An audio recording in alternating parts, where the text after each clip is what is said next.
ठीक है sir. Hello प्यारे बच्चों, युक्तम केमिस्ट्री ऑनलाइन क्लासेस में आपका स्वागत है। और जैसा कि आपको पता है, हम यहाँ per unit 7 alcohols, phenols and ethers cover कर रहे हैं। और आज मैं आपके लिए फिनॉल्स के निर्माण की कुछ विधियां लेकर आई हूँ, जिन्हें आप प्रिपरेशंस ऑफ फिनॉल्स कहते हैं। ठीक है, तो चलिए स्टार्ट करते हैं। मैं मीनाक्षी गुसाई, प्रवक्ता रसायन जीआईसी गंगाऊं थैलीसैंड से आपका स्वागत करती हूँ। चलिए, तो पहला मेथड है आपका सल्फोनिक अम्लों से।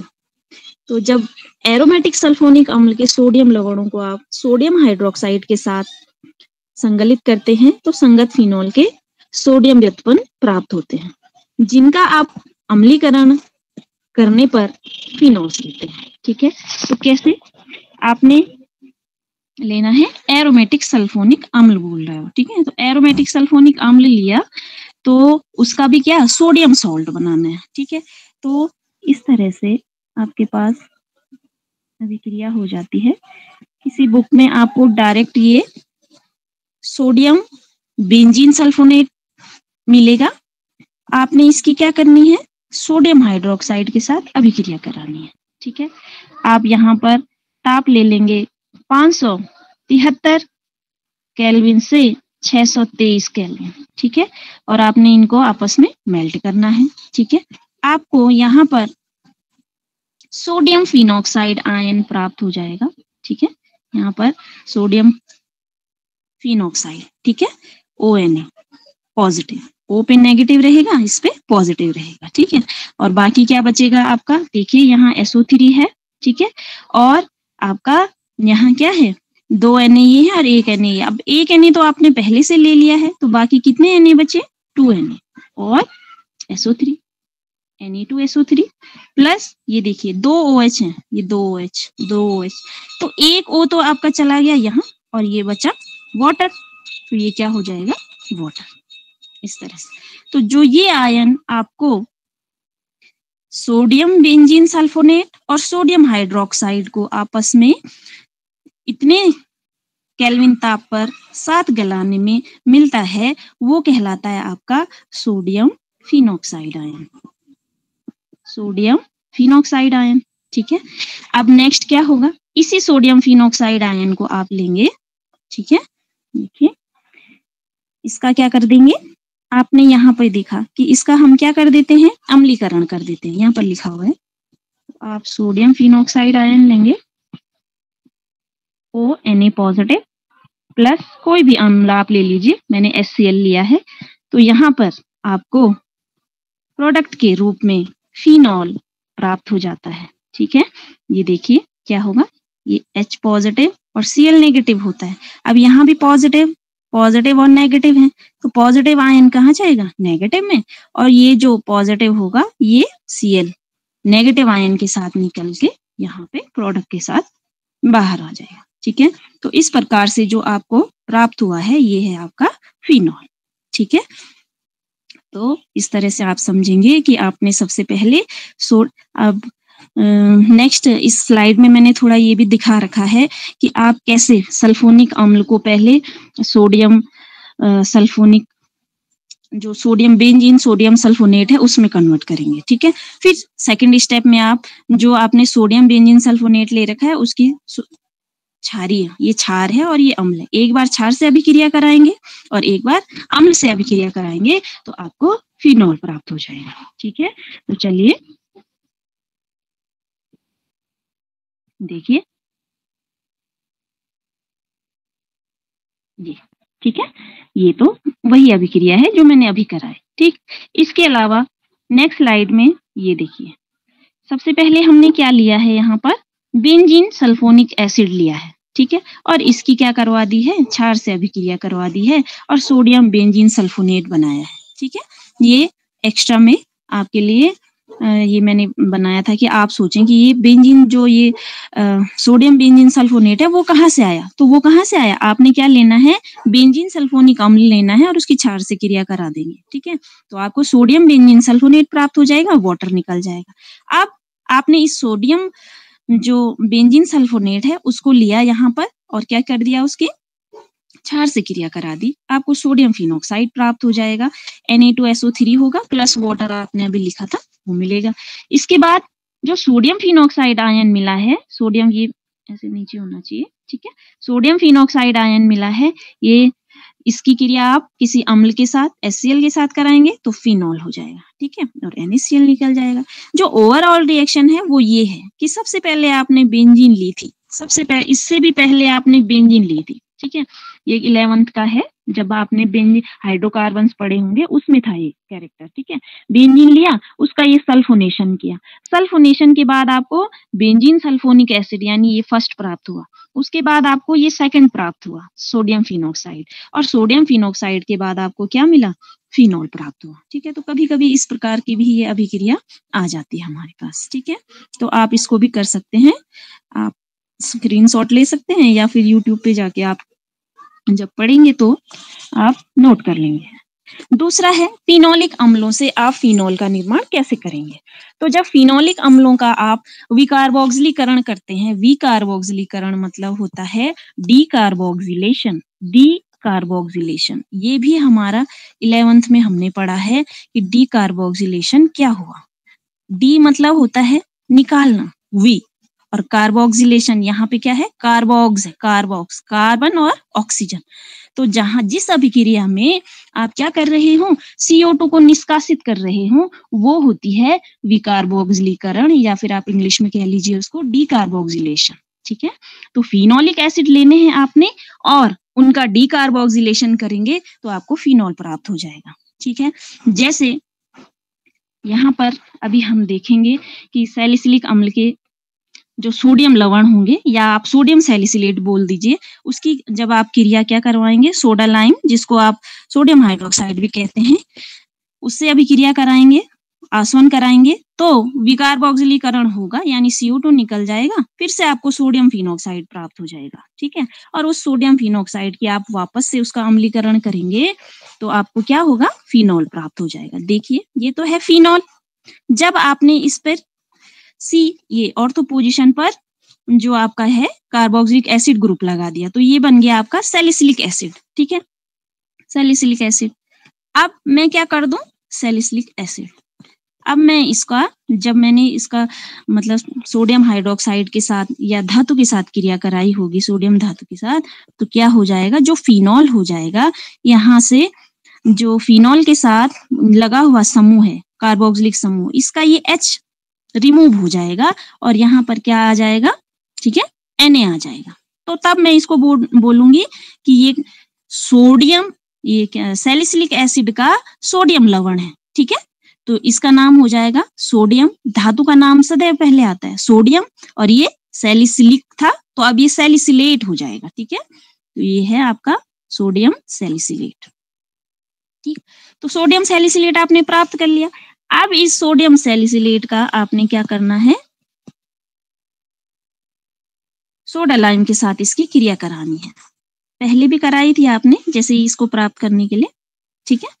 फिर आप यहाँ पे देखिए, हमने एक ही बार या 1 मोल आप बोल लीजिए, ठीक है, 1 अणु आप बोल लीजिए, है ना, ये आपने लिया है न्यूज के, यहाँ 2 ले रखे हैं, ठीक है। अब आप क्या करेंगे, सोडा लाइम के साथ बोल रहे हैं हम, तो क्या हो जाएगा, सोडा लाइम, जब हम क्या करते हैं सोडियम हाइड्रोक्साइड का और कैल्शियम ऑक्साइड का विलयन आपस में मतलब उनको घोलते हैं तो सोडा लाइम बन जाते हैं। थोड़ा हीट करेंगे आप तो क्या हो जाएगा, आपको सोडियम फिनॉक्साइड आयन प्राप्त हो जाएगा, ONA प्लस। अब देखिए क्या मिलेगा, देखो यहां से ये आपको दिख रहा है CO2, आपको क्या करना है, मैंने कहा निकालना है, ठीक है। यहाँ पे आपको दिख रहे हैं कितने Na हैं, 2 Na, तो 2 Na में से आपने क्या कर दिया है, आपने आधिक्य में लिया है, ठीक है। इसको हम, जब आपने यहाँ 2 लगा दिया, 3 लगा दिया, तो आप इसको बोलेंगे कि हमने क्या ले लिया है, आधिक्य में ले लिया है, ठीक है। तो आधिक्य में आपको 2 या 3 आप जो उसकी एटम्स की संख्या होगी आप उसको दर्शा सकते हैं, ठीक है। तो Na2 ये हो गया और ये क्या है, CO3 हो जाएगा, ठीक है। एक ऑक्सीजन आपको यहाँ से प्राप्त हो जाएगा, तो ये Na2 CO3 हो जाएगा।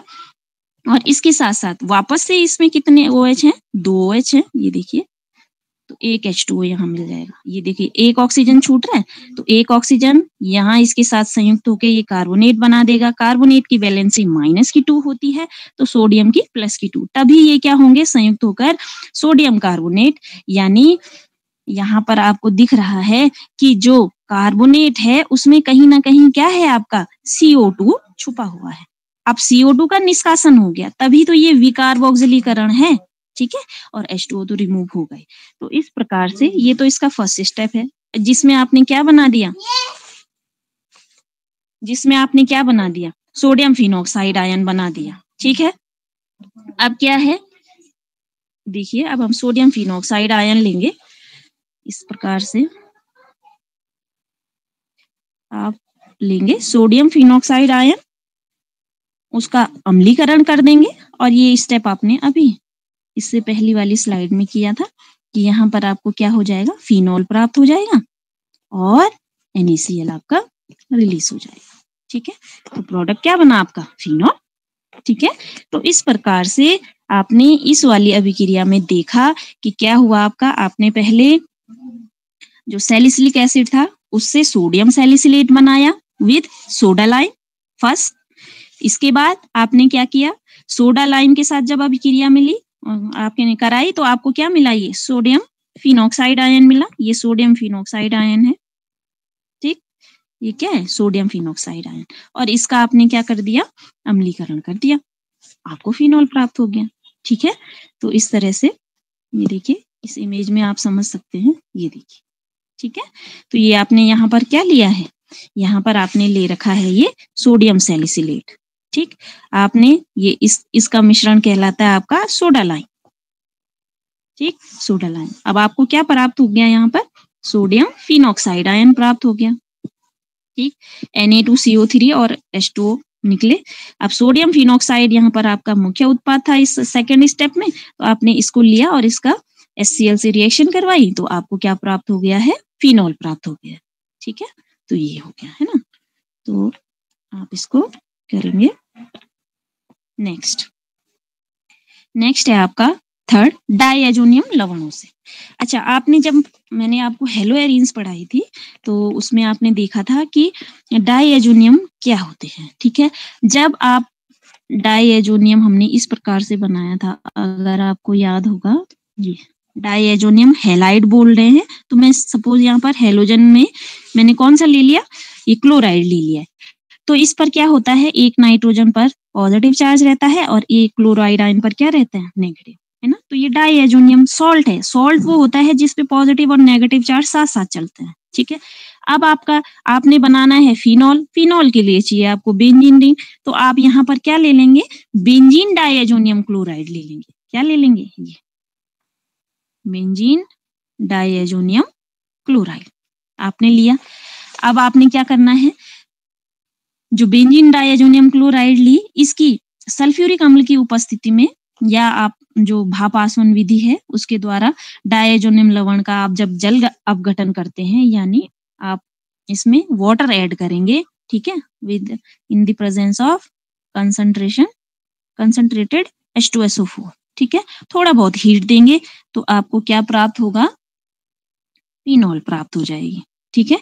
इसके साथ साथ ये देखिए N2 भी निकलेगी और आपका Cl ये है, और इसके साथ अब क्योंकि वाटर क्या होता है, वाटर कैसे टूटता है, H पॉजिटिव और OH नेगेटिव में। अब OH नेगेटिव तो यहाँ फिनॉल के पास चला गया, बचा क्या H, और इससे ये Cl, तो ये क्या है HCl निकल गया और साथ साथ N2 निकल गया गैस फॉर्म, ठीक है।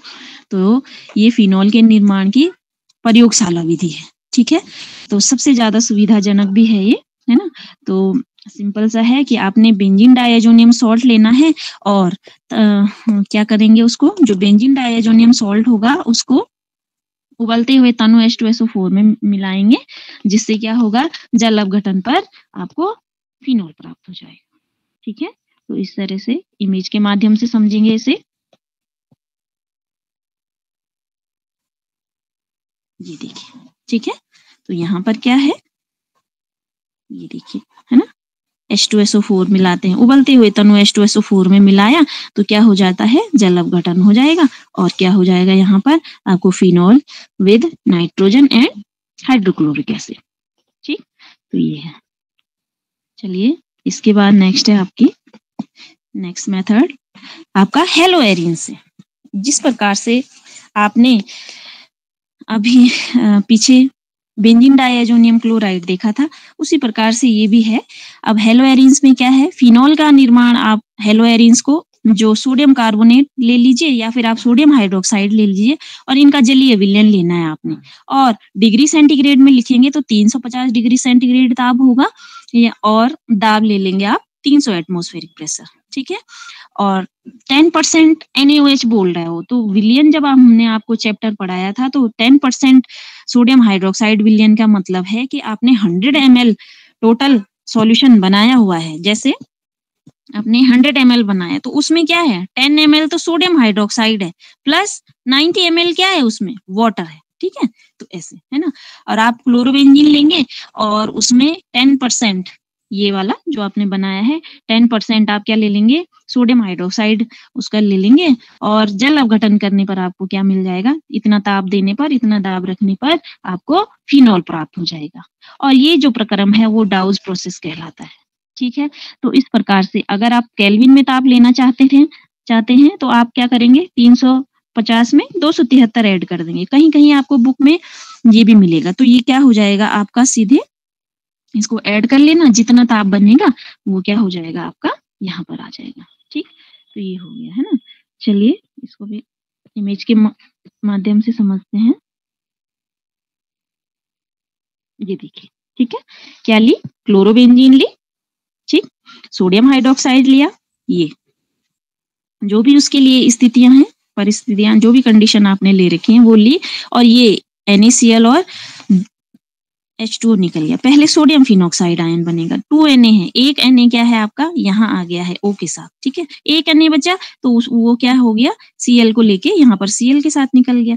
यहाँ पर भी वापस से 2 OH है, इसमें से एक क्या होगा, H2O के रूप में निकल जाएगा, एक O बचेगा वो ONA।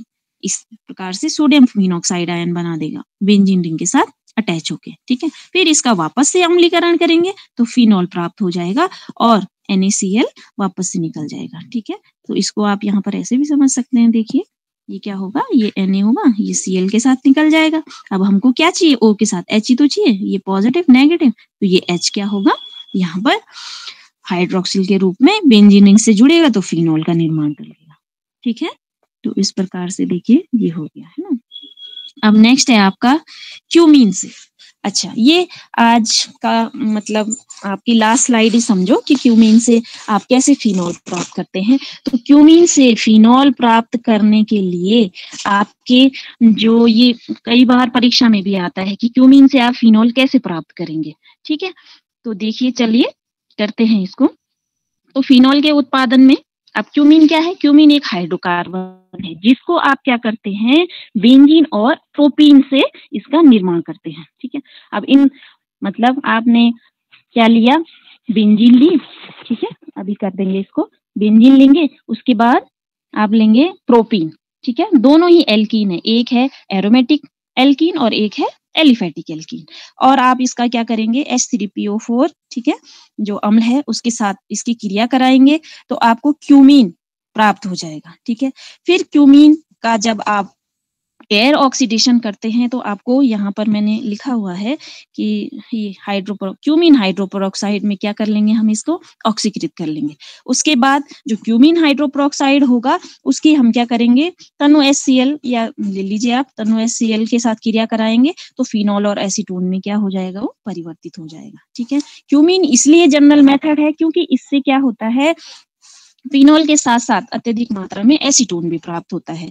और ये बच्चा आपके पेपर में भी आता है तो आपको इसको क्या करना है, बहुत अच्छे से पढ़ना है। ठीक है, तो चलिए देखिए बनाते हैं इसको। तो बच्चों यहाँ पर चलिए समझते हैं इसको कि आपने क्या ली, बेंजीन जो कि है एरोमेटिक एल्कीन और इसका योग आपने किया प्रोपीन के साथ जो कि एक एलिफेटिक एल्कीन है, और फॉस्फोरिक अम्ल की उपस्थिति में आपने ये अभिक्रिया करवाई तो आपको प्राप्त हुआ क्यूमीन। ठीक है, तो इस प्रकार से आप देखेंगे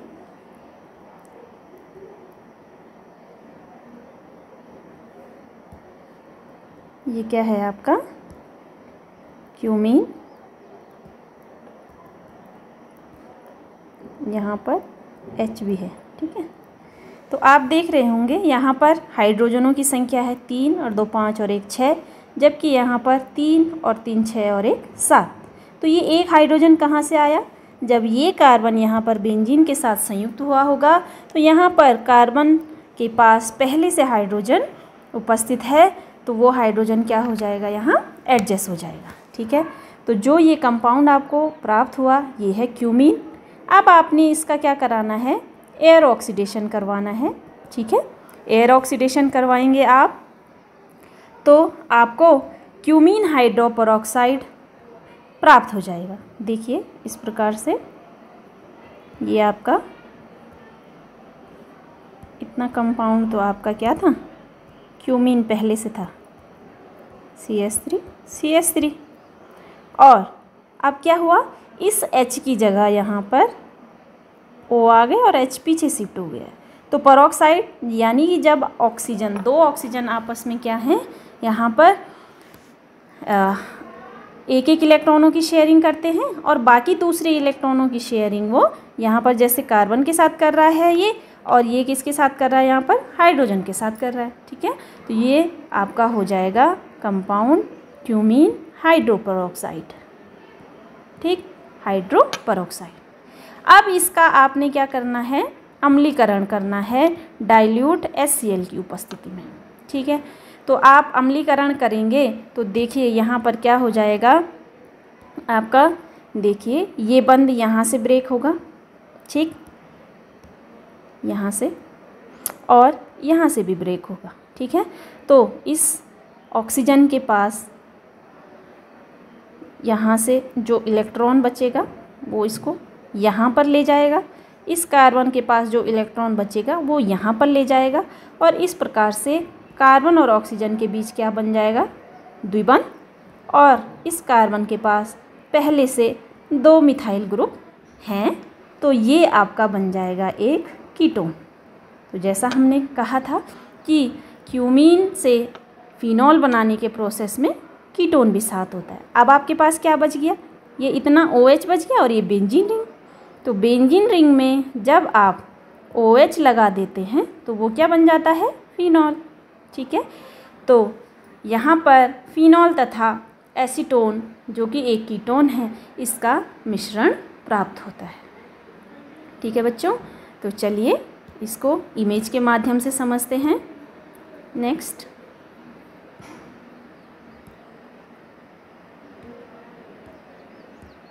ये देखिए यहाँ पर क्या है आपका कि आपने बेंजीन ले रखी है और प्रोपीन ली, फॉस्फोरिक अम्ल की उपस्थिति में इसकी अभिक्रिया करवाई, तो आपको यहाँ पर क्यूमीन प्राप्त हो गया है। अब इस क्यूमीन का आपने एयर ऑक्सीडेशन किया तो यहाँ पर आपके पास जो परऑक्साइड आपका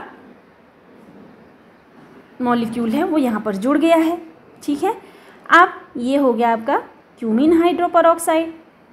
इसके अलावा ये देखिए ये 2 ऑक्सीजन है। अब इन 2 ऑक्सीजन को जो मैंने मार्क किया हुआ है, इसके अलावा ये देखिए ये क्यूमीन ही तो बचा आपके पास, ये इतना और ये H भी। ठीक है, तो ये क्या हो गया, क्यूमीन हाइड्रोपरऑक्साइड। अब आप इसका डाइल्यूट HCl की उपस्थिति में अम्लीकरण करवाएंगे तो आपको प्रोपेनॉन और फिनॉल, जिसको कि आप एसीटोन भी कहते हैं व्यापारिक भाषा में, वो प्राप्त हो जाएगा। और ये क्या है आपका जनरल मेथड है। जनरल मेथड इसलिए भी है, अधिकांशतः इसलिए भी प्रयुक्त किया जाता है क्योंकि इस मेथड से जो प्राप्त एसीटोन की मात्रा होती है वो काफ़ी अच्छी होती है। ठीक है, तो इस प्रकार से ये आपका आज का हमारा लास्ट स्लाइड थी, क्यूमीन से फिनॉल बनाना। ठीक है बच्चों, तो चलिए आज के लेक्चर के लिए आपका धन्यवाद। Thank you.